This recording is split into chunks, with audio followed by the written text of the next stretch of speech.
Pemirsa, masih di berita nasional. Tengah ramai diperbincangkan soal Anies Baswedan yang menjadi tersangka pada kasus Formula E.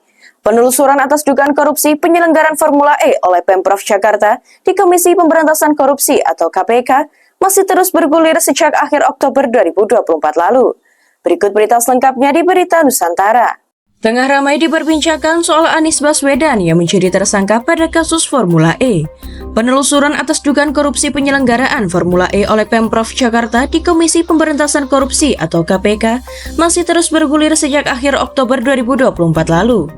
Pengusutan dari kasus tersebut bermula saat laporan masyarakat pada September 2021, di mana kelompok Forum Masyarakat untuk Keadilan melaporkan Anies Baswedan ke KPK terkait kasus dugaan korupsi penyelenggaraan Formula E.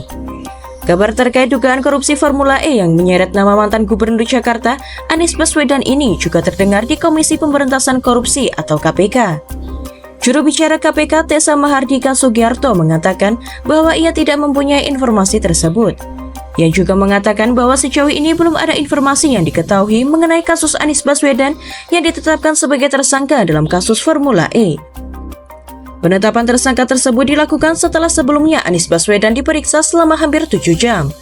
Ajang dari balapan mobil listrik tersebut digagas oleh Anies Baswedan ketika menjabat sebagai Gubernur DKI Jakarta. Hingga saat ini tidak ditemukan secara pasti informasi yang valid jika KPK menetapkan Anies Baswedan sebagai tersangka pada kasus dugaan korupsi Formula E.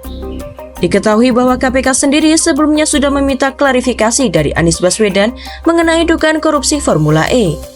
Demikian liputan Java Televisi melaporkan.